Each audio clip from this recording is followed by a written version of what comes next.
Okay, கர்த்தர் நல்லவர். ஒரு நல்ல புதிய மாசத்துல வந்திருக்கிறோம். கர்த்தர் நமக்கு ஒரு நல்ல வாக்குத்தத்தமான ஒரு வார்த்தை கொடுத்திருக்கிறார். எல்லாருமே பைபிள் எடுத்து 1 பேதுரு 5ஆம் அதிகாரம் 7ஆம் வசனத்தை எல்லாருமே வாசிங்க. 1 பேதுரு 5ஆம் அதிகாரம் 7வது வசனம். விசாரிக்கிறவர் ஆனபடியால், கவனிங்க, உங்களை என்ற வார்த்தையில எங்களின் சொல்லுங்க. அவர் எங்களை விசாரிக்கிறவர் ஆனபடியால் எங்கள் கவலைகள் எல்லாம் அவர் மேல் வைத்து விடுவேன். புரியுதா? அவர் இன்னும் மேல, என்னை விசாரிக்கிறபடியினால் என் கவலைகள் எல்லாம் அவர் மேல் வைத்து விடுவேன், வைத்து விட்டேன். கை தட்டுங்க பார்க்கலாம். எதமே விசுவாசிக்கிறீங்க? எதமே 1ஆம் தேதி வந்தீங்க? 1ஆம் தேதி வந்தவன கை வைத்துங்களேன். இப்படிதானா? இயேசுவே பரிதாபமா இருக்கப்பா, 1ஆம் தேதி கோயிலுக்கு வரணும். இது இயேசு சொல்லி இருக்கிற மாதத்தின் முதல் நாள்ல சபை கூடி வரணும்னு போட்டிருக்கு. ஆமென், ஹல்லேலூயா. ஆமா, அன்னைக்கு உலக பிரகாரமான கவலைகள் என்ன, ஏன் அப்படி கவலை வருது, அந்த கவலையினாலே என்னென்ன பிரச்சனை வருகிறது, என்னென்ன வியாதிகள் வருகிறது இல்லையா, அதை மேற்கொள்வதற்கு தேவன் நமக்கு வைத்திருக்கிற திட்டங்கள் என்ன, இதெல்லாம் 1ஆம் தேதி ஜனங்களுக்கு சொல்லியிருக்கிறேன். அது யூடியூப்லையும் வந்திருக்கு. அதாவது கேட்டீங்களா? ஐ பிஸி பாஸ்டர், இப்படியே நீ பிஸியாக போற தோத்துறோம். 1ஆம் தேதி நம்ம கோயில் போக முடியலையே, 1ஆம் தேதி செய்தி போட்டிருப்பாங்களே, அதாவது கேட்கலான்ற எண்ணம் வந்தா, ஆனா அதை தவிர்த்து மற்ற எல்லாத்தையும் பார்த்துருப்ப டைம் எடுத்து. கர்த்தர் உன்னை ஒரு நாள் நியாயத்தில் கொண்டு வருவார் இல்லையா? நாங்க யூடியூப்ல போறது எங்களுடைய பிரசாபத்துக்காக இல்ல, அல்லது வியூஸ் வரதுக்காக இல்ல, நீங்க வராதவங்க கேட்கணுன்றதுக்காக தான். ஹலோ, புரிஞ்சிட்டா? யூடியூப் நோக்கம் என்ன தெரியுமா? நீங்க அந்த செய்தியை மறுபடியும் கேட்கணும், மறுபடியும் நீங்க கேட்கணும். உங்க நண்பர்களுக்கு அந்த செய்தியை அனுப்பணும், அவங்களும் கேட்கணும் இல்லையா? அவங்களுக்கு அந்த வார்த்தைகள் பிரயோஜனமாய் மாறணும். இது ஒரு ஊழியங்க, இது ஊழியம். உங்க நண்பருக்கெல்லாம் இந்த நீங்க ஷேர் பண்ணுங்க. கேளுமா, எங்க பாஸ்டர் பேசியிருக்கிறாரு, கேளு. கனடாவில் கேட்கறாங்க என் செய்தி வாரம் இல்லையா? உனக்கு அந்த வாஞ்சி வரல, ஒரு நாள் வரும். பைபிள் சொல்றது இல்லையா? ஒரு நாள் வருமா, வசனம் கிடைக்க கூடாத பஞ்ச காலம் வரப்போகிறது. அன்னைக்கு நீ தேடினா கூட உனக்கு வசனம் கிடைக்காது. அதனால இல்லையா, கிடைத்த இந்த நாட்கள் பயன்படுத்தி கொள்ளுங்கள். ஆமென்.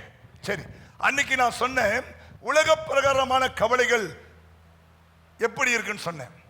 இன்னைக்கு ஆவிக்குரிய வாழ்க்கையிலே நீங்கள் கவலைப்பட வேண்டும். அதுக்கு நீ கவலைப்படக்கூடாது. எதுக்கு? உலக பிரகாரமான காரியத்துக்கு நீங்கள் கவலைப்பட வேண்டாம் என்று இயேசு சொல்லிட்டார். இவை எல்லாம் அஞ்சானிதான் நாடி தேடுவார்கள், இவை எல்லாம் உங்களுக்கு தேவை என்று உங்கள் பிதா அறிந்திருக்கிறார். மத்தேயு புஸ்தகம் 6ஆம் அதிகாரத்தில் நம்ம வாசிப்போமானால், இவை எல்லாமே அஞ்சானிகள் நாடி தேடுகிறார்கள். இவைகளை எல்லாம் எண்ணத்தை உண்போம், எண்ணத்தை குடிப்போம், எண்ணத்தை உடுப்போம் என்று கவலைப்படாதிருங்கள். இவை எல்லாம் யார் நாடி தேடுவார்கள்? அஞ்ஞானி நாடி தேடுவான். ஆனா நமக்கு இன்னது தேவை என்று நம்முடைய பிதா கைதட்டி ஸ்தோத்திரம் பண்ணு. அப்போ உன் பிதா யாரு? உங்களை அணுவாக கண்காணிக்கிற ஒரு ஆண்டவர். உங்களுக்கு இன்னது தேவை என்று உங்கள் பிதா அறிந்திருக்கிறார். நீ அதுக்கு பாத்திரமா இருந்தா உனக்கு அது கைகூடி வந்துடும். பாத்திரமா இல்லைன்னா ஒண்ணுமே நடக்காது. கவலை தான் உன்னை கொல்ல ஆரம்பிக்கும். நீங்கள் பாத்திரமாக வேண்டும் என்பதாக நாங்கள் இவ்வளவு தூரம் பேசுகிறோம்.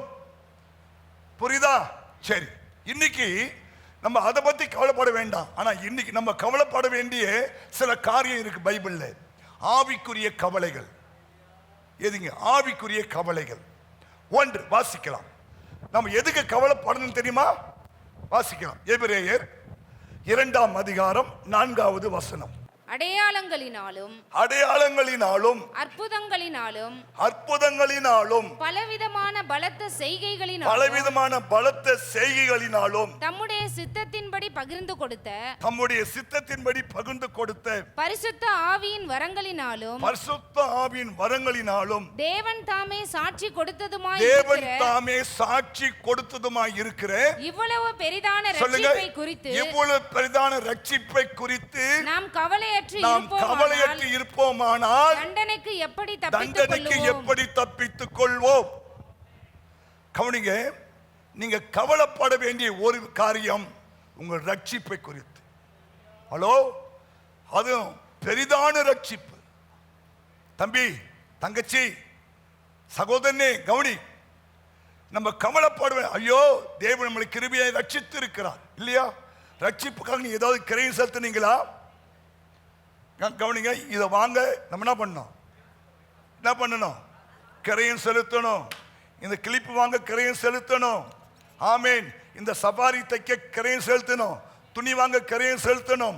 கண்ணாடி வாங்க கிரையம் செலுத்தணும். ஆனா ரட்சிப்பை வாங்க நீங்க கிரையம் செலுத்தல, அது இலவசமாய் கிடைத்தது. ஆமேன் சொல்லு சகோதரா.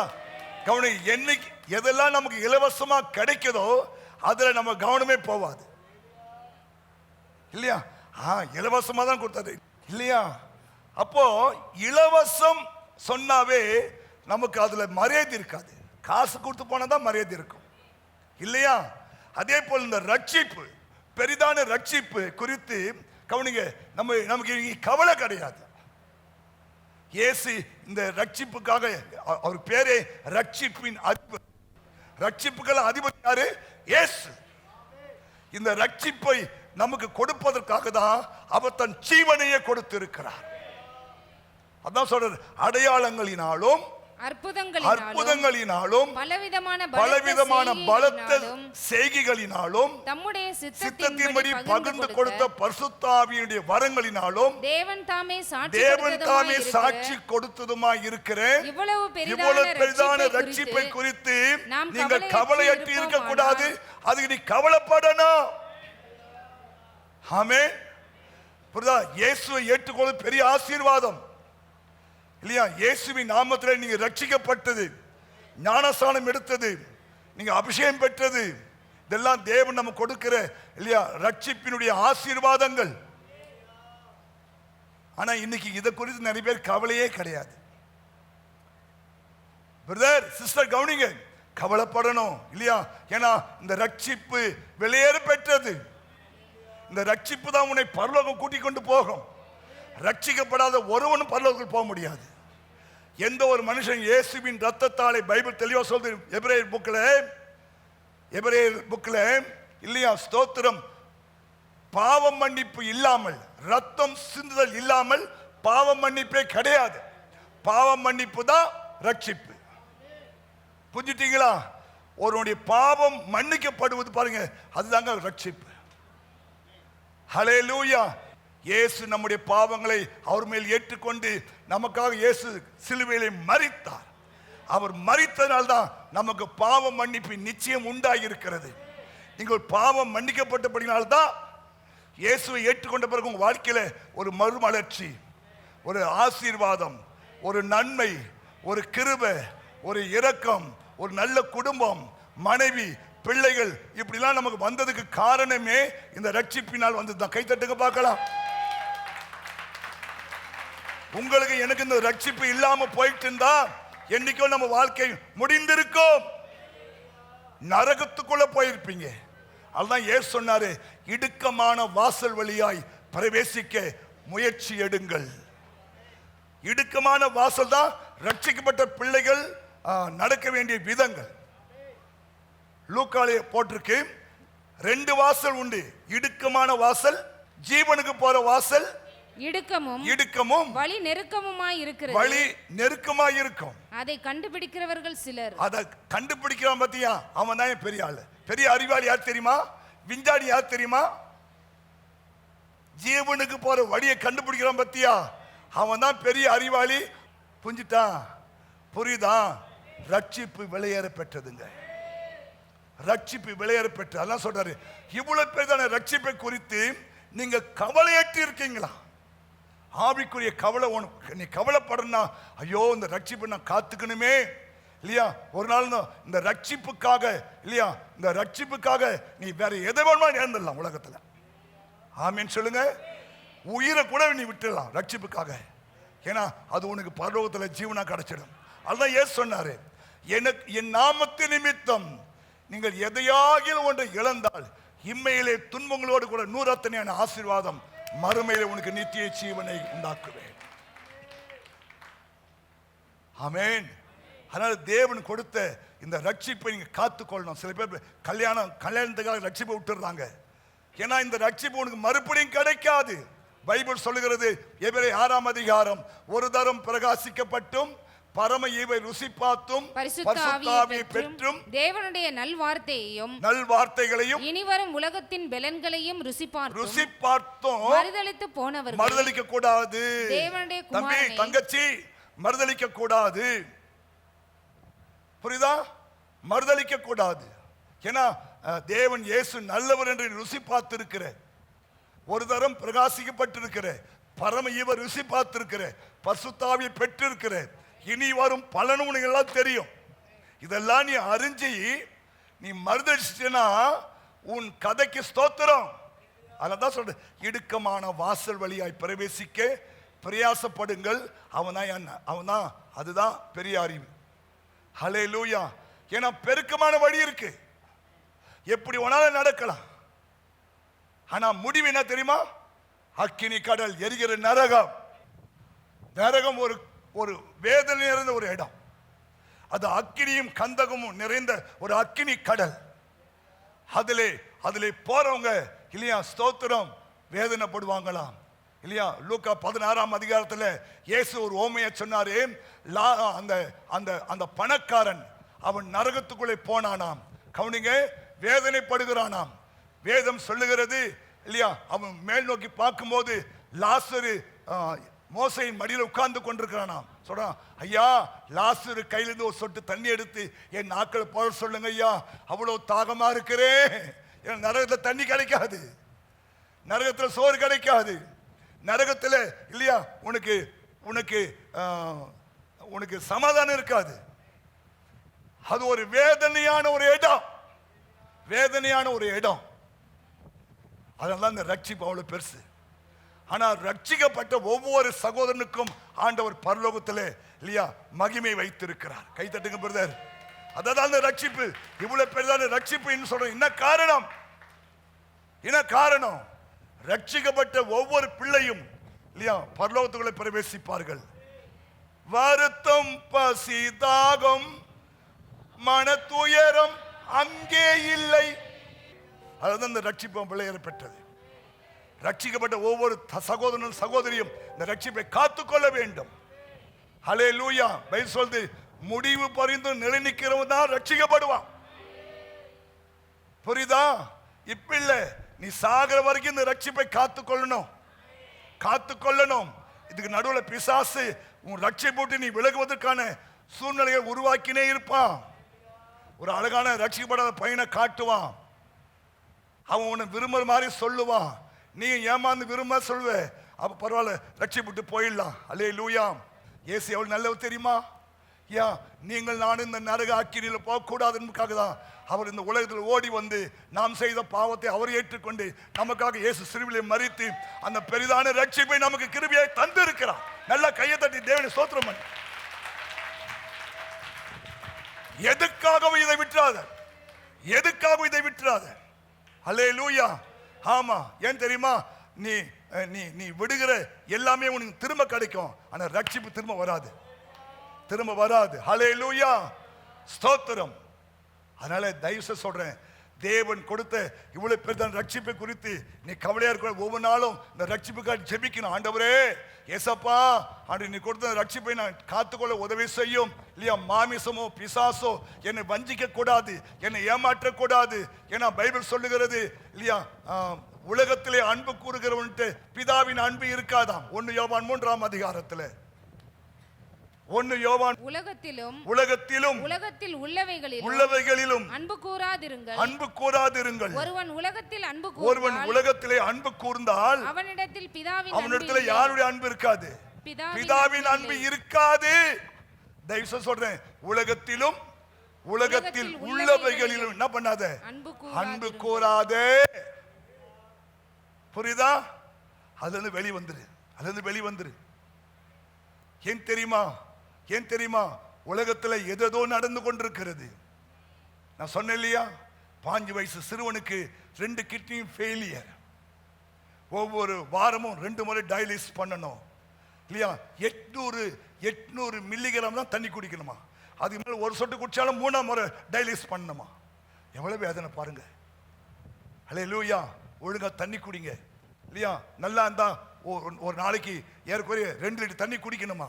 குடிக்கலாம், உங்க கிட்னி ஃபெயிலியர் ஆகணும்னு டாக்டர் சொல்றாங்க. ஏன் நம்ம சர்ச்சிலே ஒரு சகோதரி அரசு பணியில் இருந்தாங்க, டீச்சரா இருந்தாங்க. அவங்களுக்கு 2 கிட்னியும் ஃபெயிலியர் ஆயிட்டு. அவங்கள கேட்டா, நான் இந்த வேலையில தண்ணி குடிக்க மாட்டேன் பாஸ்டர். 2 கிட்னியும் ஃபெயிலியர் ஆயிட்டாங்க. புரிஞ்சுட்டா? தயவுசெய்து சொல்றேன், நல்லா இருக்கீங்களா? நல்லா ஒரு நாளைக்கு 2 தண்ணி எப்படியாவது குடிச்சிடுங்க. வாக் பண்ணுங்க, நடங்க இல்லையா? நோய் வராம காத்து கொள்ளுங்க. ஸ்தோத்திரம். இதெல்லாம் முக்கியமான பகுதி. கிட்னிலாம் ரொம்ப முக்கியம். போச்சுன்னா அவ்வளவுதான். தேவன் கிருபையை நமக்கு 2 கொடுத்து அது நல்லா வேலை செய்ய வைக்கிறார்னா நாம் அவருக்கு நன்றியா இருக்கணும். நீங்க அதை காப்பாத்திக்கணும். புரிஞ்சுட்டீங்களா? புரியுதா? அப்ப ரட்சிப்பு விலையேற பெற்றது. ரட்சிப்பு விலையேற பெற்றது. புரியுதா? வாசிக்கலாம் ஒரு வசனத்தை. 1 கொரிந்தியர் 7ஆம் அதிகாரம் 21ஆம் வசனம். மணி ஆயிட்டு. அடிமையாய் நீ அழைக்கப்பட்டிருந்தால் கவலைப்படாதே. நீ சுயாதீனனாக கூடுமானால் அதை நலமென்று அனுசரித்து. கவனிங்க, உங்க வாழ்க்கையில அடிமையாய் அழைக்கப்படுதல் இருக்கிறது, ஆசீர்வாதமாய் அழைக்கப்படுவது இருக்கிறது. புரியுதா? நீ அடிமையாய் அழைக்கப்பட்டிருந்தால் அதை பத்தி கவலைப்படாத. நான் இப்படி பிறந்துட்டேன், நான் அப்படி பிறந்துட்டேன், நான் இந்த வீட்டில் பிறந்துட்டேன், நான் அந்த வீட்டில் பிறந்துட்டேன். நீ இந்த வீட்டில் பிறந்தால்தான் ரட்சிக்கப்பட்டிருக்கிற. கவனிங்க, நீ எப்படி பிறந்திருந்தாலும் உன்னை உயர்த்த தேவன் வல்லவராக இருக்கிறார். புரியுதா? அதனால நீ அடிமையாய் அழைக்கப்பட்டிருந்தால் அதை பத்தி கவலைப்படாத இல்லையா?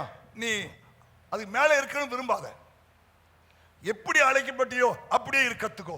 தேவன் உன்னை உயர்த்துவார் இல்லையா? என்னால மைக் பிடிக்க முடியல, பாட்டு பாட முடியல இல்லையா? நான் ஒன்லி பாய் தான் போட்டு ரைட், அது செய்ய தப்பே இல்லையே. ஹலோ, தப்பே இல்லை. அடிமையா அழைக்கப்பட்டிருக்கிறியா? கவலைப்படாத. நீ சுயாதீனாக கூடுமானால் அதை நலமென்று அனுசரித்துக்கொள். 32 7ஆம் அதிகாரம். நீங்கள் கவலையற்று இருக்கிறவர்களாக இருக்க விரும்புகிறேன். நீங்க எப்படி இருக்குன்னு ஆண்டவர் விரும்புறாரா? நீங்க கவலையற்று இருக்க விரும்புகிறேன். விவாகம் இல்லாதவன் கர்த்தருக்கு எப்படி பிரியமாய் இருக்கலாம் என்று. கவனிங்க, இது அப்போஸ்தலன் பவுலுடைய ஆலோசனை. அவர் என்ன சொல்றாருன்னா, நீங்கள் கவலையற்று இருக்க விரும்பினா விவாகம் இல்லாம இருன்றார். தோத்திரம். இது என்னுடைய ஆலோசனை. தேவ ஆலோசனை என்ன? மனுஷன் தனியா இருப்பது நல்லதல்ல, ஏற்ற துணை உண்டாக்குவேன். அவர் ஆலோசனை என்னன்னா, நீங்க கவலை இல்லையா, கவலை இல்லாம இருக்கிறதுக்கு என்ன பண்ணும் இல்லையா? கவலை இல்லாம இருக்கும்போது எப்படி இருந்தோம்? கல்யாணம் பண்ணாம முன்னாடி எப்படி இருந்தோம்? கல்யாணம் பண்ணாம இருக்கும்போது எப்படி இருந்தீங்க? நான் ராணிமா இருந்தேன் பாஸ்டர் எங்க வீட்டுல இல்லையா? ஆமா, மணி அடிச்ச சோறு வரும் இல்லையா? தட்டில் சாம்பார் வரும். நான் பெட்லேயே தான் இருப்பேன். எங்க அம்மா செய்யும். இன்னைக்கு வாங்குற உத. ஆமா இல்லையா? ஆமா, ஐ எம் ஃப்ரீ பேர்ட். வானத்தில் உயர பறப்பேன். இன்னைக்கு அவன் அங்க குத்துறான், இங்க குத்துறான், அங்க போவதுன்றான் இல்லையா? என்ன அப்படி? அதுக்கு தான் அவர் சொல்றாரு, அதுக்காக நீ தவறா டிசிஷன் எடுக்கக்கூடாது. அதான் பாஸ்டர், கல்யாணம் இல்லாம இப்படி என்ன ஃப்ரீ பேர்டா இல்ல. தேவ திட்டம் ஒன்று இருக்கு. ஜெபம் வரம் பெற்றவர்களை தவிர யாரும் இதை நிறைவேற்ற முடியாதாம். நீ உனக்கு வரம் பெற்றிருந்தா நீ கல்யாணம் ஆகாம நீ என்ன பண்ணலாம்? இருக்கலாம். வரம் பெற்றிருக்கணும். அப்படிதான் பைபிள் சொல்லுது. வரம் பெற்றிருந்தா அவங்களால தான் இப்படி இருக்க முடியும். நிறைய ஃபாதர்ஸ் இருக்கிறாங்க, நிறைய நன்ஸ் இருக்கிறாங்க, சிபிஎம்ல நிறைய பாஸ்டர்ஸ் இருக்காங்க. இவங்கெல்லாம் வரம் பெற்று இருக்கிறபடினால்தான் அவங்க தங்களுடைய மாம்சத்தை கண்ட்ரோல் பண்ணி, இச்சைகளை கண்ட்ரோல் பண்ணி, இல்லையா, அவர்கள் தங்களுடைய கண்ட்ரோல் பண்ணி தேவனுக்காய் சேவை செய்கிறார்கள். அன்னை தெரேசா இல்லையா, ஆமேன். அவங்க என் போட்டோ பார்த்து அவ்வளோ அழகா இருக்கும் அந்த அம்மா. யாரு? தெரேசா மாதிரி அழகு இங்க யாருமே இல்லை. அந்த அம்மா தன்னுடைய லைஃப் சிஎம்சி ஹாஸ்பிட்டல், ஐடாஸ்கர், அவ்வளோ அழகான பொண்ணு. கல்யாணம் நிச்சயமாயிட்டு அவங்க இந்தியாவில் ஒர்க் பண்ற அவங்க அப்பா அம்மா பார்க்க வந்தாங்க. அப்ப பார்த்தீங்கன்னா ஒரு 3 சாவு கண்டினியூ போகுது. 3 பேருமே பெண் மருத்துவர் இல்லாதபடினால அந்த அந்த அந்த பிரசவம் பார்க்க முடியாம ஒரே நாள் 3 போன போது அது இந்த அம்மா கேள்விப்பட்டு மறுபடியும் அவங்க ஊருக்கு போய் அந்த மோதத்தை கைட்டி அந்த பையங்களை கொடுத்துட்டு, சாரி, நான் மிஷினரியா இந்தியாவுக்கு போறேன், நான் திருமணம் பண்ண முடியாது சொல்லிட்டானா. கர்த்தர் சொல்லிட்டேன் ஒரே வார்த்தை. நீங்க சிஎம்சி மருத்துவமனை எளிமைக்க காரணம் அந்த அம்மாவுடைய தியாகம். ஹலோ சிஸ்டர், வரம் பெற்றால் தான் உங்களால இல்லையா தேவனுக்கு சாட்சியா வாழ முடியும். அதனால ஆண்டு யாரோ சொன்னான்னு சொல்லிட்டு நான் கல்யாணம் பண்ணி மாட்டேன்னா கட்சியில வரம் பெற்ற மாத்திரம் இதை செய்ய முடியும். ஹலோ சிஸ்டர், பிரதர், இல்லையா, இப்போ அங்கே உட்காரால நினைக்குது நம்ம இப்படி இருந்துட்டு போயிடலாமா. அவன் குஞ்சா குத்துவான், எழுந்தா குத்துவான். இப்போதான பர்சன் 3 ஓலை வாசிச்சிங்க. அவன் குஞ்சா குத்துவான், நிமிந்தா குத்துவான், இல்லையா, பேசுனா குத்துவான், தூங்குனா குத்துவான், இல்லையா, சோறாக்கள்னா குத்துவான். அதை விட இல்லையா, ஆமா அன்னகராந்துட்டு போயிடலாமே. அது வரம் பெற்றிருக்கணும். சரி, போட்டோம் அந்த கதை. இதெல்லாம் ரட்சிப்புல வருகிற காரியங்கள். புரியுதா? ஆனா திருமணம் பண்ணி கொண்டு சாட்சியமாட மக்களும் இருக்கிறாங்க. அது ஒரு பெரிய பாக்கியம். ஏன்னா உன் மூலமா ஒரு தேவ பக்தியுள்ள சந்ததியை கர்த்தர் எதிர்பார்க்கிறார். மல்கியா எழுதின புத்தகம் 2ஆம் அதிகாரம் 5ஆம் வசனம் வாசிக்க பார்க்கலாம். மல்கியா 2:15. அவர் ஒருவனை அல்லவா படைத்தார், ஆவி அவரிடத்தில் பரிபூர்ணமாய் இருந்தது, பின்ன ஏன் ஒருவனை படைத்தார்? தேவ பக்தி உள்ள சந்ததியை பெற வேண்டும். ஆமென். அப்ப திருமணம் ஆனாதான் இல்லையா, ரட்சிக்கப்பட்ட சகோதரனுக்கும் ரட்சிக்கப்பட்ட சகோதரிக்கும் திருமணம் ஆகும்போது தான் ஒரு தேவ பக்தி சந்ததி அவனுக்குள்ள உருவாகும். ஆமா சொல்லுங்க. நான் பாஸ்டர் இப்படியும் சொல்றீங்க அப்படியும் சொல்றீங்க, நான் எதை பாஸ்டர் ஃபாலோ பண்றது? ஜோமணி செய். அது ஏற்கனவே கல்யாணம் ஆளுகிட்ட என்ன பண்ணு, இது பேட்டி எடுங்க. எப்படி சிஸ்டர், நீங்க கல்யாணம் பண்ணி நல்லா இருக்கீங்களா, அவர் எப்படி இருக்காரு விசாரிங்க. அவங்க நல்ல ஒரு பதில் சொன்னாங்கன்னா தீர்மானம் எடு, ஜோமணி தீர்மானம் எடு. ஆனா அவர் சொல்றார், பவுலு எல்லாரும் என்ன போலவே இருந்துட்டா நலன் சொல்றாரு. நீங்க இந்த 1 கொரிந்தியர் 7ஆம் அதிகாரத்தை பார்த்தீங்கன்னா அது கன்னிகைகளுக்கு நிறைய எழுதி வரவர். கன்னிகைகளுக்கு வீட்டில் போய் படிங்க, இப்போ படிக்க டைம் இல்லை, வீட்டில் போய் படிச்சிருங்க. புரியுதா? ஓகே. 7ஆம் அதிகாரம் 38 வாசித்தியாமா? ரைட். அடுத்தது 1 கொரிந்தியர் 9ஆம் அதிகாரம் 9-10 வசனம் வாசிங்களேன். இந்த ரட்சிப்பை நம்ம காத்து கொள்ளணும். போர் அடிக்கிற மாட்டை வாய் கட்டாயாக என்று மோசேயின் பிரமாணத்திலே எழுதி இருக்கிறது. தேவன் மாடுகளுக்காக கவலைப்படுகிறாரோ? இல்ல, நமக்காகத்தான் இதை சொல்லுகிறார். உழுகிறவன் நம்பிக்கையோடு உழவும், போரடிக்கிறவன் தான் நம்புகிறதில் பங்கு அடைவேன் என்கிற நம்பிக்கையோடு போரடிக்கவும் வேண்டியதே. ஆகையால் அது நமக்காகவே எழுதியிருக்கிறார். ஆமென் சொல்லுங்க. ஆண்டவர் மாடுகளுக்காக ஆடுகளுக்கெல்லாம் கவலைப்படுறது கிடையாது. ரட்சிக்கப்பட்ட உனக்காக எனக்காக தேவன் கவலைப்படுகிறார். ஆமென். ஏன்னா ஆட்டுக்கோ மாட்டுக்கோ ஏனைக்கோ சிங்கத்துக்கோ இல்லையா ரட்சிப்பு இல்லை. உங்களுக்கு எனக்கு தான் தேவன் ரட்சிப்புக்காக தன் ஜீவனையே கொடுத்து அதை மீட்டெடுத்திருக்கிறார். உங்களை அவர் மீட்டெடுத்திருக்கிறார். தன் ரத்தத்தை கொடுத்து உன்னை மீட்டு வாங்கியிருக்கிறார். நீ எவ்வளவு பெரிய பாக்கியவான் தெரியுமா? ரட்சிப்பை விட்டுறாதீங்க. ஆமென் சொல்லுங்க. இந்த ரட்சிப்பை விட்டுறாதீங்க. ஹல்லேலூயா. 1 கொரிந்தியர் 12ஆம் அதிகாரம் 25ஆம் வசனம். சரீரத்திலே பிரிவினைகள் உண்டாயிராமல் இராமல் அவயவங்கள் ஒன்றை குறித்து ஒன்று கவலையா இருக்கும்படிக்கு தேவன் கணத்தில் குறைவுள்ளவதற்கு அதிக கணத்தை கொடுத்து இப்படி சரீரத்தை அமைத்திருக்கிறார். கவனிங்க, சரீரத்திலே பிரிவினை உண்டாயிராமல் அவயங்கள் ஒன்றை குறித்து ஒன்று கவலையா இருக்கும்படி தேவன் கணத்தில் குறை உள்ளவதற்கு அதிக கணத்தை கொடுக்கிறார். புரியுதா உங்களுக்குலாம்? சரி, ஒரு எக்ஸாம்பிள் காட்டுன்னு வச்சுங்களேன். சரீரம் எப்படி ஐக்கியமா இருக்குன்னு. இப்படி நீங்க நடந்து போறீங்க, டக்குன்னு கால் ஒரு முள்ளு குத்துது. எதெல்லாம் வேலை நீங்க சொல்லணும்.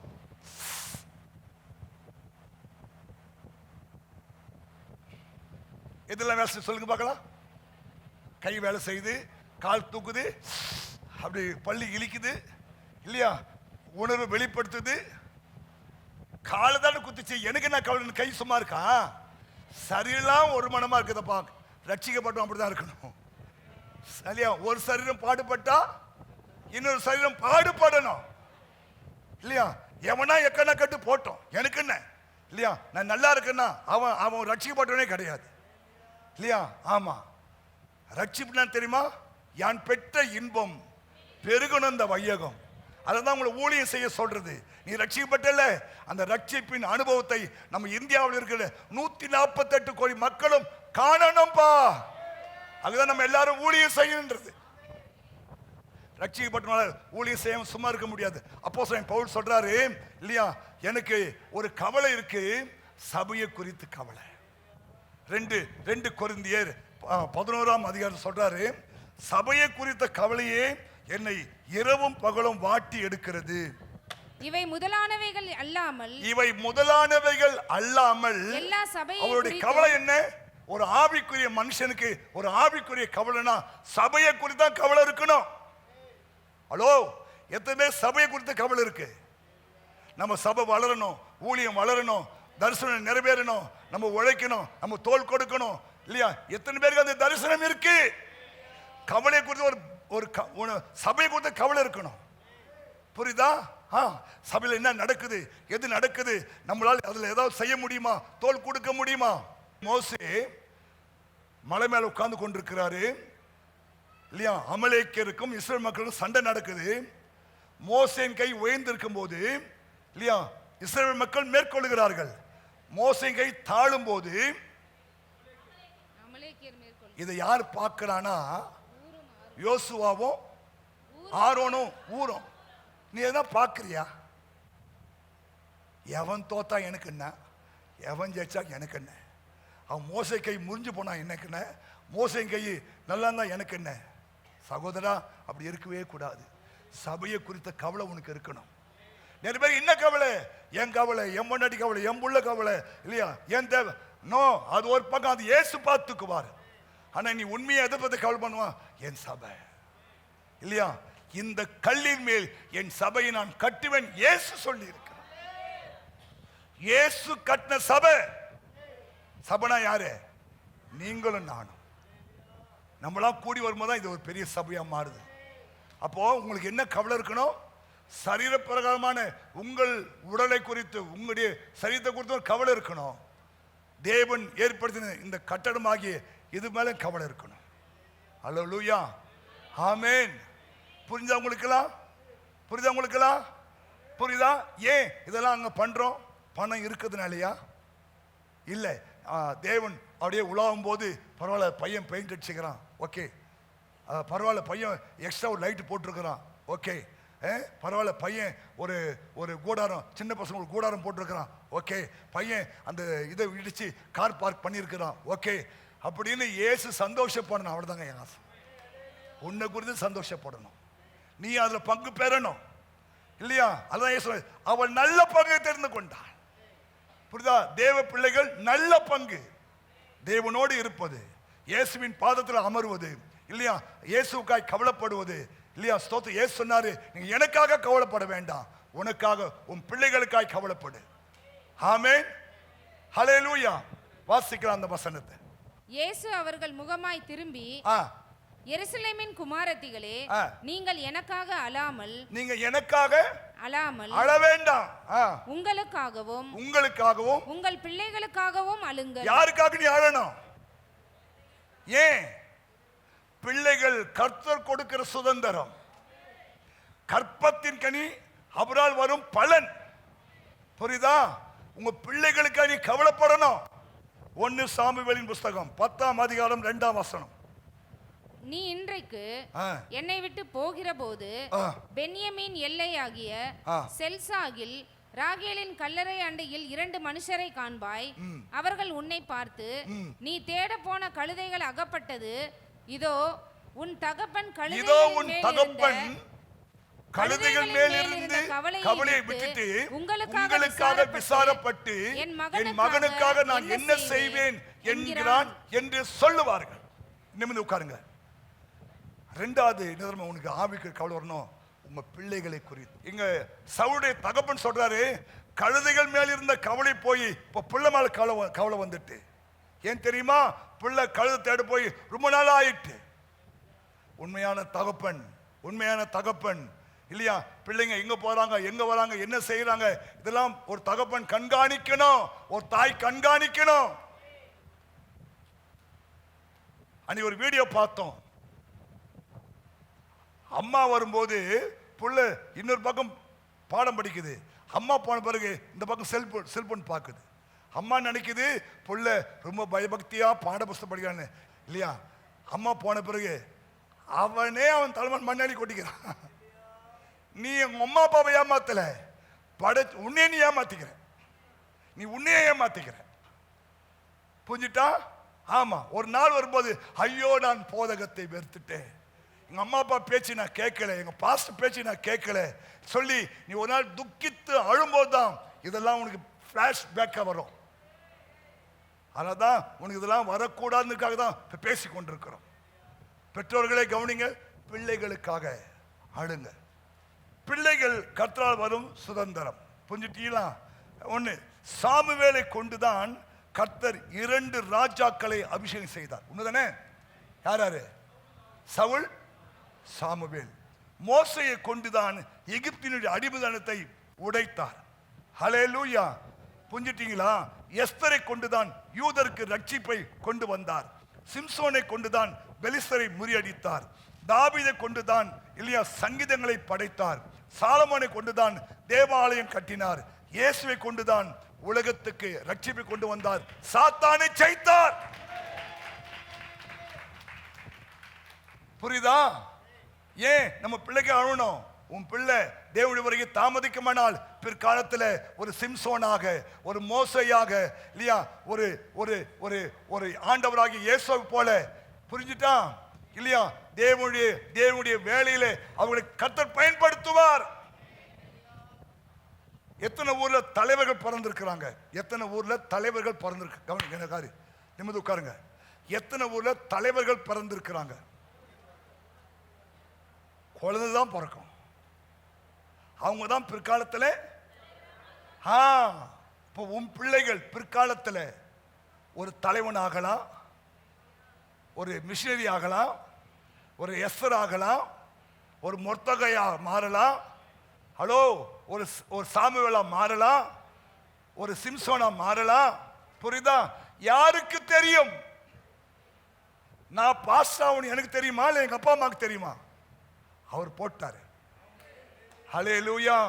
ஆமா, எங்க அம்மாலாம் எங்களை கண்டிச்சு வளர்க்குறதுல பயங்கரமான 12 பிள்ளைங்க 12 பேருக்கும் ஒரே நேரத்தில் பயிற்சி பண்ணுவாங்க. விட்டுனே இருப்பாங்க. எஸ் 1 2 3 4 5 அவ்வளோதான். ஒரு நாளைக்கு பரம்பெடுத்து 12 பேருக்கும் இல்லையா என்னது பட்சபா சரி சமமா. ஏன்னா இது நெங்கு காட்டும், இது நெங்கு காட்டும். எல்லாருக்கும் ஒன்றா கொடுத்துட்டா எல்லாமே என்ன பண்ணோம். எங்க அம்மா உண்மை நல்ல தாய். அங்க நீ மரிசி பரலோகத்தில் இருக்காங்க. என்ன சொல்றேன்னு தெரியுமா? எங்க அம்மாலாம் அதனால்தான் எங்க வீட்டில் எங்க அண்ணனும் குடிகாரம் கிடையாது, இன்னொரு அண்ணனும் குடிகாரம் கிடையாது, நானும் குடிகாரம் கிடையாது. பீடி சிகரெட் எல்லாம் எங்க பக்கம் வந்ததே கிடையாது. ஹலோ, இந்துவா தான் 25 வயசு வரைக்கும் இந்துவா தான் இருந்தேன். பைபிள் தெரியாது, வசனம் தெரியாது, இயேசு தெரியாது, எப்படி வேணாலும் வாழ்ந்திருக்கலாம். ஆனா எங்க அம்மா அந்த சின்ன வயசுல போட்ட இல்லையா அந்த அந்த விதை, அந்த கண்டிப்பு, அந்த இது எனக்கு எங்க எங்க 3 பேர், 3 அண்ணன் தம்பி, நாங்க 3 பேரும். எங்க தம்பி செத்துட்டான், அவன் பேர் வேலு, செத்துட்டான். இந்த 4 பேருமே இல்லையா எந்த தப்பு தட்டு பண்ணாம இல்லையா ஸ்தோத்திரம் 25 வயசு வரைக்கும் ஒண்ணு அப்ப சினிமா ஒண்டி பார்ப்பேன். ஸ்தோத்திரம், அது ஒரு கெட்ட பழக்கம் தான். ஆனா ரட்சிக்கப்பட்ட பிறகு அதையும் போட்டாச்சு. இது சொல்றேன்னா பிள்ளைகளை குறித்த ஒரு கவலை. எங்க அம்மாக்கு நான் ஒரு ஊழியக்காரன் வருவேன்னு தெரியாது, ஆனா அவங்க பிள்ளைகளை சரியா வளர்க்கணும். எனக்கு 4 அக்கா ஒரு தங்கச்சி, அவங்க கூட எந்த தப்பும் பண்ணாம நல்ல முறையில் கல்யாணம் பண்ணி கொடுக்க தேவன் உதவி செஞ்சார். எங்க அக்கா இழுத்துன்னு ஓட்டா, எங்க தங்கச்சி இழுத்துன்னு ஓட்டா, எங்க அந்த பேச்சே இல்லை எங்க வீட்டு கடவுளுக்கு ஸ்தோத்திரம்.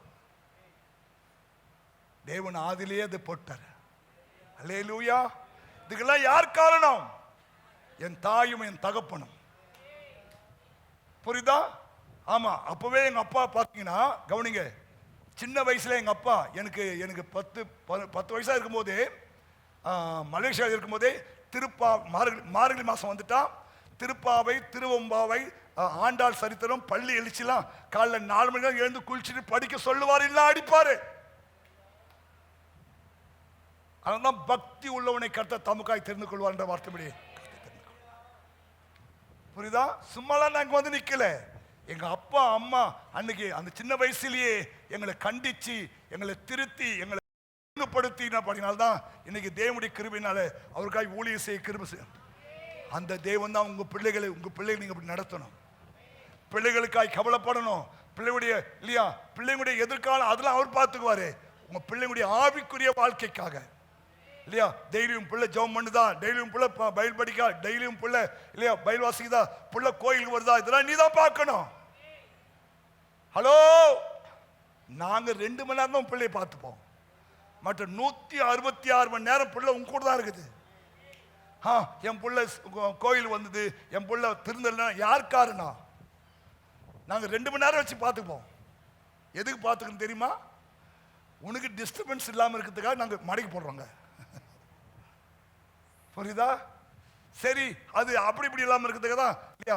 ஏசு நல்லவர் சொல்லுங்க, ஏசு நல்லவர், ஏசு நல்லவர். மற்ற 168 மணி நேரம் உங்க கூட இருக்குது. புரியுதா? ஆமா, என் பிள்ளை கெட்டு போன காரணம் பாஸ்ன்னு சொன்னா மண்டே உடைப்பாரா ஆண்டவர். ஏன்னா 166 மணி நேரம் பிள்ளை உங்க கூட இருக்கு, 2 மணி நேரம் தான் என் கூட இருக்குது. யாரு ஆண்டு பதில் சொல்லணும்? நான் சொல்லுவேன், ஆண்டவரே 2 மணி நேரத்தில் நான் என்ன செய்யணுமோ செஞ்சுட்டான்ப்பா. இந்த ஆள் தான் சரியா வளர்க்கல, உன்னல சொல்ற பேச்சு இவர் தான் சரியா வளர்க்கல இல்லையா. புள்ள எங்க போகுது, புள்ள எங்க வருது, யாரு கூட பேசு, ஃபுல்லா ஃப்ரெண்டு. எங்க ஒய்ஃபு கேட்டு பாருங்க, எங்க சாமுடைய ஃப்ரெண்ட்லாம் யாருன்னு கேட்பான். நான் சொல்லுவேன், எப்பா நல்ல ஃப்ரெண்ட்ஸோடு சேரு, நல்ல பசங்களோடு சேர்ந்துக்கோ. ஹல்லேலூயா, கிருபையே. ஆமாங்க, புரிஞ்சிட்டீங்களா? பிள்ளைகளும் பெற்றோர்கள் சொல்ற காரியத்துக்கு உங்க பெற்றோர் உங்கள் தீமைக்கு ஒன்றும் செய்ய மாட்டாங்க. ஏன்னா உன்னை சுமந்து பெற்ற தகப்பன் தாய் அவர்கள். அவங்க உங்களுக்கு தீமை சொல்ல மாட்டாங்க, நீங்க அது கீழ்ப்படிஞ்சு நடக்கணும்.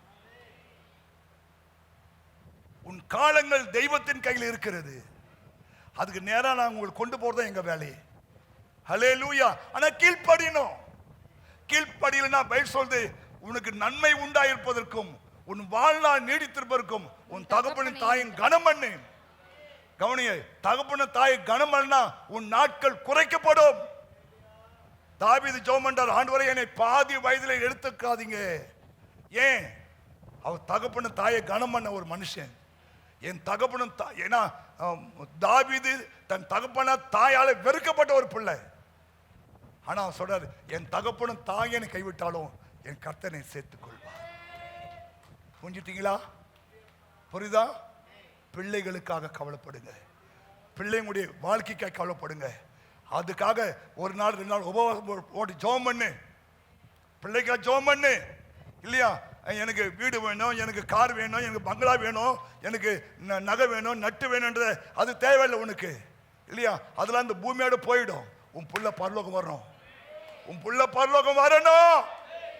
செல்லம் கொடு. நான் சொல்லுவேன், அப்பெல்லாம் ஸ்கூல்ல சொல்லுவாங்க, சார் 2 கண்ணை மட்டும் விட்டுடுங்க, மொத்த தோலையும் உரிச்சு என்ன பண்ணுங்க, பத்த போடுன்னு சொல்லுவாங்க. இப்போ அடிக்கிறதுலாம் பர்மிஷன் இல்லை. ஆனால் நான் சொல்லுவேன் இல்லையா, 2 கண்ணை உன்ன துண்ண செல்லம். எப்போ செல்லம் எதுக்கு? டே கண்ணா சாப்பிட்றா, டே சாப்பிட்றா இல்லையா, அதுக்கெல்லாம் செல்லம். ஆனால் அந்த ஆவிக்குரிய வாழ்க்கையில உன் புள்ள சரியில்லைன்னா கொல்லவே கொள்ளு. அவர் கொல்லத்து முன்னாடி நீ கொண்டுடு. ஹலோ, நான் பாஸ்டர் இப்படிலாம் பேசுறீங்க, ஏன்னா உன் புள்ள நரகம் போக கூடாதுமா, அதான் கவலை. உன் புள்ள நரகம் போக கூடாது. இந்த சர்ச்சைக்கு வந்த ஒரு வாலிய புள்ளியோ ஒரு வாலிய பொண்ணோ நரகம் போயிட்டான்னா எனக்கு கஷ்டம், எனக்கு அவமானம். அவன் என் கணக்கு கேட்பா, எப்பா உங்ககிட்ட இந்த பொண்ணை கொடுத்தனே என்ன பண்ணேன்? ஆண்டவரே என்னால் முடிஞ்ச மட்டும் பேசிட்டான் ஆண்டவரே, சொல்லிட்டான் ஆண்டவரே, அது கேட்கல, ரைட் தோத்திரம் விட்டு நான் பார்த்துட்டு வருவேன். தொட சந்தை பிடிப்பாரு இல்லையா? நீங்க ஏசா தன் தகப்பனையும் தாயும் அலட்சியம் பண்ணினானா, தேவனுடைய ஆசீர்வாதத்தை அலட்சியம் பண்ணினான். கடைசியில கண்ணீர் விட்டு கவலையோடு தேடியும் அவனுக்கு மனமாறுதலை கிடைக்கல. தம்பிங்களா, ஏதோ கோபத்தில் பேசணும் யோசிக்காதீங்க, உங்க நல்லதுக்கு தான் சொல்றேன். ஏன்னா ஒரு சாதாரண மனுஷன் ஐயா கழுத தேட புறப்பட்டு போன பிள்ளை வரலன்னு சொல்லி இல்லையா, கழுத மேல இருந்த கவலையை விட்டுட்டு தன் பிள்ளை மேல கவலைப்பட்டான். ஆமேன். ஏன் தெரியுமா? ஏன் தெரியுமா? அந்த புள்ளதான் இஸ்ரவேலின் முதல் ராஜா. கைத்தட்டு பார்க்கலாம். அந்த புள்ளதான் இஸ்ரவேலின் முதல் ராஜா. தேவன் தெரிந்து கொண்ட ஒரு சவுல். அதனால உங்க பிள்ளைகள் தேவன் கவனமா இருக்கிறார். அதுக்காக எடுத்துக்கலாம் சந்தேகப்படாத. வசந்த சொல்லு கவனிங்க, உங்களை விட என்னை விட நம்ம பிள்ளைங்க மேல தேவன் அக்கறையா இருக்கிறார். நம்ம எல்லாரும் வளர்க்கிற தாய் தான், தகப்பன் தான். சொத்து யாருது? அனுபவிக்கலாம், ஆனா சொத்து யாருது? அவருடையது இல்லையா? அந்த பிள்ளையை அப்படியே கொண்டு போய் ரட்சிப்பின் பிள்ளையாக கொண்டு போய் கொடுத்தனா ரொம்ப சந்தோஷப்படுவார். அது இந்த நாட்களில் இந்த வாலிப பிள்ளைகளை இல்லையா கர்த்தருக்குள் நடத்துவது ஒரு பெரிய சவால். ஆனா ஜெபத்தோடு செயல்படுங்க.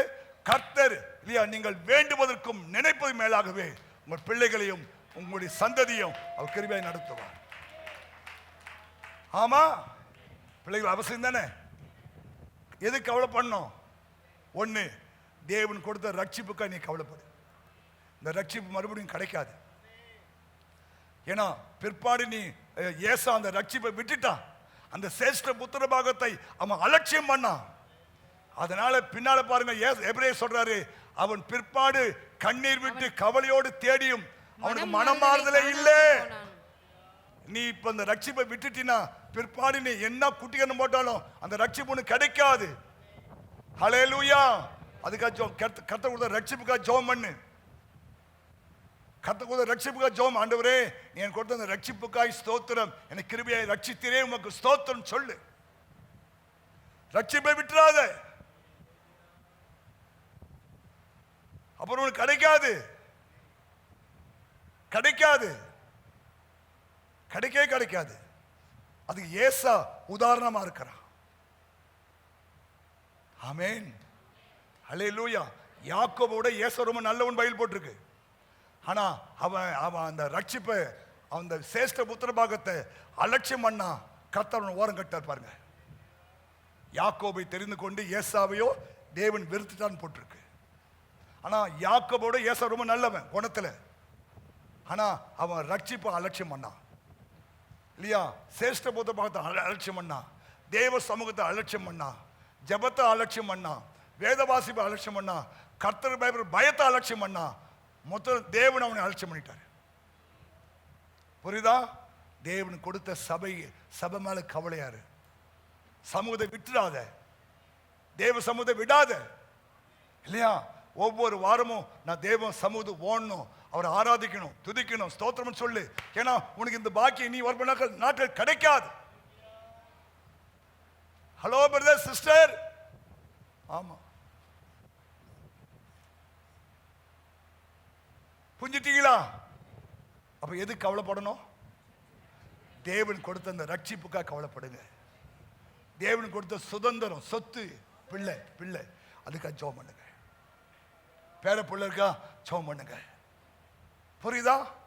அந்த பிள்ளைகளை நல்ல வழியில் கொண்டு வாங்க. அதுக்காய் உங்க பிள்ளைகள் ஆவிக்குரிய வாழ்க்கை வளர்வதற்கு எவ்வளவு கோடி செலவு பண்ணாலும் பரலோகம் உனக்கு சப்ளை பண்ணி கொண்டே இருக்கும். ஏன் தெரியுமா? அது அவருடைய சொத்து. உன் பிள்ளைகள் ஆவிக்குரிய வாழ்க்கையில் வளர்வதற்கு நீங்க எவ்வளவு முயற்சி எடுத்தாலும் பரலோகம் உங்களுக்கு குறித்து சந்தோஷப்படும்.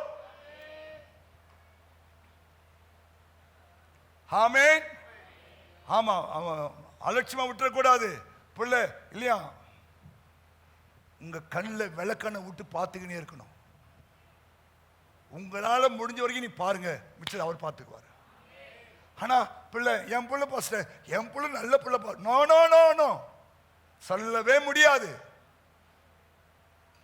புரியுதா? ஆமா, நம்ம கவனமா இருக்கணும். எங்க போறா, எங்க படிக்கிறா, என்ன செய்யறா இல்லையா? பைபிள் படிச்சாலா, ஜெபம் பண்ணாலா, வசனம் வாசிச்சாலா, மனப்பாடம் பண்ணிச்சா இல்லையா? ஜெபிக்காம பிள்ளைகளை வேற எங்கேயும் அனுப்பாதீங்க. டியூஷன் கூட தேவையில்லை. உன் பிள்ளை படிப்புல ஃபெயில் ஆயிடலாம், ஆனா லைஃப்ல ஃபெயில் ஆயிட்டானா டோட்டல் கதை முடிஞ்சது. ஆமா, சில பேர் 4 மணிக்கு டியூஷன் பாஸ்டர் நல்லது, 5 மணிக்கு டியூஷன் பாஸ்டர் நல்லது, 6 மணிக்கு டியூஷன் பாஸ்டர் நல்லது, 3 மணிக்கு எழுப்பி ஜோமன் சொல்லு. டியூஷனை விட படிப்பை விட உன் பிள்ளை ரட்சிப்பு பெருசு. ஏன்னா இவ்வளவு பேர் தான் ரட்சிப்புன்னு பயில் போட்டிருக்கு. புரியுதா இல்லையா? புரியுதா? இனிமேட்டு ஒவ்வொரு நாளும் உங்க பிள்ளைகளுக்காக ஏன் சொன்னார் இல்லையா? உன் பிள்ளைக்காக நீ அழுது ஜெபம் பண்ணு. அப்பதான் பிள்ளைகள் தேவன் விரும்புகிற பாதையில வருவாங்க. ஹல்லேலூயா, ஹல்லேலூயா. எந்த பிள்ளையை ஆண்டவர் ரொம்ப சந்தோஷமா சொன்னாரு?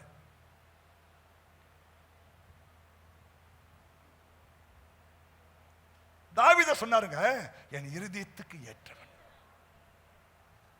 அவன் என் சித்தத்தெல்லாம் அவன் செஞ்சு முடிச்சிடுவான்.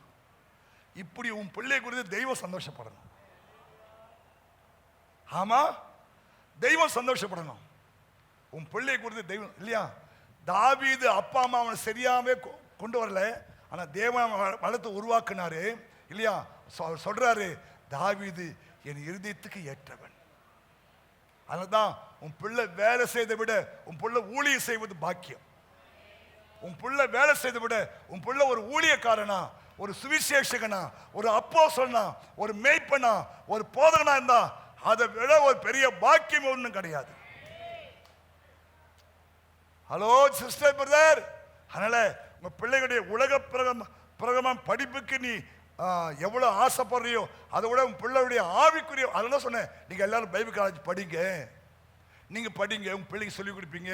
உங்க பிள்ளைங்களுக்கு உங்க பிள்ளை 10th பாஸ் பண்ணிருந்தா அந்த பிள்ளையை உற்சாகப்படுத்தி பைபிள் காலேஜ் சேர்த்து விடு, படிக்கட்டும். ஏன் தெரியுமா? இது அவருக்கு ரொம்ப சந்தோஷமா இருக்கும். ஏன்னா உங்க பிள்ளைகளை குறித்து அவருக்கு ஒரு நோக்கம், ஒவ்வொரு பிள்ளை குறித்து தேவன் ஒரு நோக்கம் வச்சிருக்கிறார்.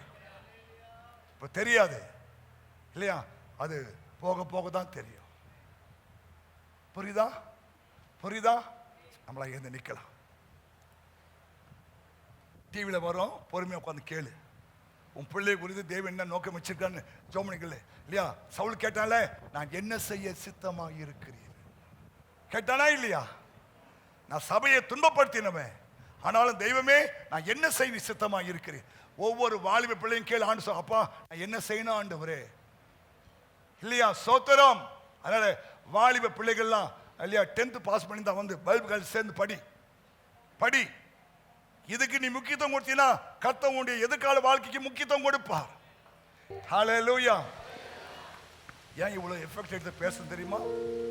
அதெல்லாம் இருமுடு, பேச முடியுமா, பாட முடியுமான்னு ஒரு கர்த்தாவே உதவி செய்யும். தொண்டையில கை வச்சு ஏசப்பா கிருபத்தாரு கிருபத்தாரு கிருபத்தாரு கிருபத்தாரு. ஏன் இவ்வளவு தூரம் கஷ்டப்பட்டு பேச தெரியுமா? இந்த திருசபையை நம்பி தேவன் ஒரு சில குடும்பங்களை கொடுத்திருக்கிறார்னா அந்த குடும்பமும் தேவனுக்கு முக்கியம், பிள்ளைகளும் தெய்வத்துக்கு முக்கியம். ஏன்னா உங்க பிள்ளைகளை குறித்து தேவன் ஒரு வரைபடம் வச்சிருக்கிறாரு, ஒரு ப்ளூ பிரிண்ட் இருக்கு. ஹல்லேலூயா. அதுக்கு தான் உங்களை என்னை ஆண்டு ஏற்படுத்தி இருக்கிறார். ஆனால் நீங்கள் முதலாவது ஆவிக்குரிய வாழ்க்கையில நடக்க கற்றுக்கொள்ளுங்கள், ரட்சிப்பை காத்துக்கொள், அதுக்காக கவலைப்படு. எல்லாவற்றையும் அனுபவிக்க உனக்கு அதிகாரம் இருக்கலாம், ஆனா தகுதி இல்லை. புரியுதா இல்லையா? புரியுதா இல்லையா? ஆமா. உங்க பிள்ளைகளை குறித்து தேவன் கண்ணோக்கமா இருக்கிறார். நீங்கள் இயேசுக்காக அழ வேண்டாம், உங்களுக்காக உன் பிள்ளைகளுக்காக அழுன்னு இயேசுப்பா சொன்னாரு. ஏன்னா உன் ரட்சிப்பு அவசியம், உன் வாழ்க்கை தெய்வத்துக்கு அவசியம், உன் குடும்பம் தெய்வத்துக்கு அவசியம், உன் பிள்ளையுடைய எதிர்காலம் தேவனுக்கு முக்கியத்துவம். கண்ண மூடி, ஏசப்பா என்னையும் என் பிள்ளையும் என் குடும்பத்தையும் கையில் ஒப்பு கொடுக்கிறேன்னு சொல்லுங்க. கத்தட்ட ஒப்பு கொடுங்க பிள்ளைகளை. வாலி பிள்ளைங்க உங்களுடைய வாலிப வயசை ஆண்டுட்டு ஒப்பு கொடு. அவர் அழகா அவனை நடத்துவார், அவர் நடத்துவார். சில சமயம் கடினமா இருக்கும், ஆனா நட கர்த்தவனை இல்லையா நல்ல வழியில் கொண்டு போவார். ஹல்லேலூயா. எல்லாம் ஜெபம் பண்ணுங்க, எல்லாம் ஜெபம் பண்ணுங்க. ஃபாதர்ஸ் ஜெபம் பண்ணுங்க, உங்க பிள்ளைகளுக்காக ஜெபம் பண்ணுங்க, பிள்ளைகளை ஜெபம் பண்ணுங்க, பிள்ளைகளுக்காக கவலைப்படுங்க, பிள்ளைகளுடைய கவலைப்படுங்க. பிள்ளைகளுடைய ஆவிக்குரிய வாழ்க்கை நான் சொல்லட்டுமா, பிள்ளைக்கு யாரும் சொத்து சேர்க்காத, ஆனா கிருபை சேர்த்து வை. சாபத்தை சேர்க்காத, கிருபை சேர்த்து வச்சிரு. உன் பிள்ளை நல்லா இருந்தா கர்த்தர் உன் பிள்ளை மூலமா அவன் கை குத்தி அவன் சாப்பிட்டுக்குவான். ஆனா உன் பிள்ளைக்கு ஆவிக்குரிய வாழ்க்கையில கிருபையை நடத்த ஒப்பு கொடு. ஆமென், ஹல்லேலூயா. அதுதான் நீ செய்யற பெரிய காரியம். நீ எத்தனை வீடு கட்டின, எத்தனை வண்டி வாங்கின, எத்தனை பைக் வாங்கின, எத்தனை கார் வாங்கின தேவன் கவலைப்பட போறதே இல்லை.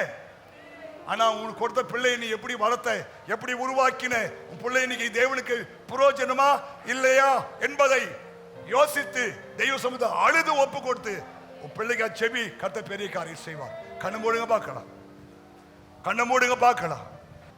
பிதாவே, உம்முடைய குமாரன் இயேசுவின் நாமத்தில் உமக்கு நன்றி அப்பா. இந்த நல்ல நாளுக்காக ஸ்தோத்திரம். இந்த நாளிலும் நாங்கள் சபையாய் கூடி வரவும், உம்மை ஆராதிக்க, தொழுது கொள்ள, உமக்காய் கொடுக்க, தேவனுடைய வார்த்தை கேட்க, ஆண்டவரே திருவிருந்த ஆராதனை பங்கு பெற நீர் எங்களுக்கு கொடுத்த இந்த பாக்கியத்துக்காய் ஸ்தோத்திரம் அப்பா. இந்த மகிமையான இந்த பாக்கியத்துக்காய் நன்றி அப்பா. ஆண்டவரே உமக்கு ஸ்தோத்திரம். இதை எடுத்த இந்த பிள்ளைகள் ஒவ்வொரு நாளும் இந்த ரட்சிப்புக்கு பாத்திரங்களாய், தேவனுக்கு மகிமையாய், சாட்சியாய் இருக்க ஆண்டவரே நீர் உதவி செய்யும்படியா ஜெபம் பண்றப்பா. ஆண்டவரே நாங்கள் எங்களால் ஏண்ட மட்டும் செபிக்கிறோம்.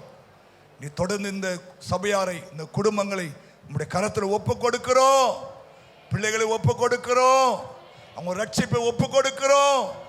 காத்து கொண்டு ஆண்டவரே அந்த அந்த பரலோகம் வரைக்கும் அந்த ரட்சிப்பை அவங்க காத்துக்கொள்ள உதவி செய்ய ஆண்டவரே.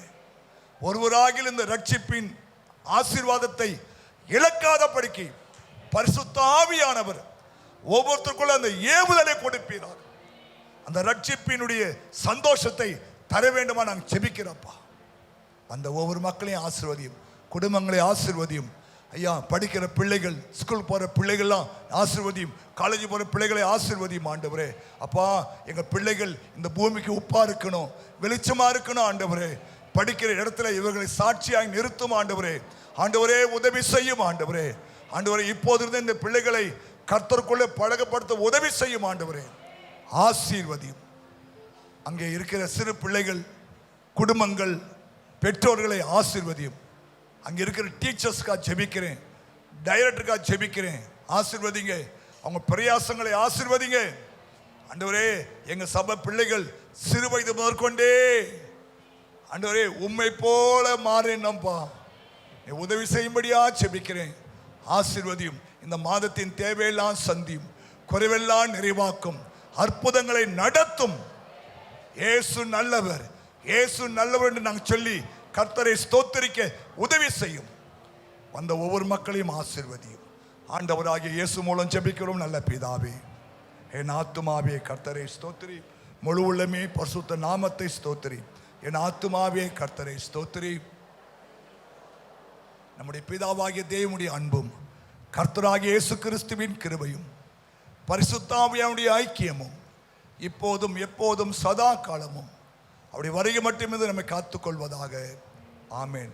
கர்த்தர் உன்னை ஆசீர்வதித்து உன்னை காக்க கடவர். கர்த்தர் தம்முடைய முகத்தை உன்மேல் பிரகாசிக்க பண்ணி உன்மேல் கிருபையா இருக்க கடவர். கர்த்தர் தம்முடைய முகத்தை உன்மேல் பிரசன்னமாக்கி உனக்கு சமாதானம் கட்டிட கடவர் என்பதே. ஆமேன். ஹல்லேலூயா.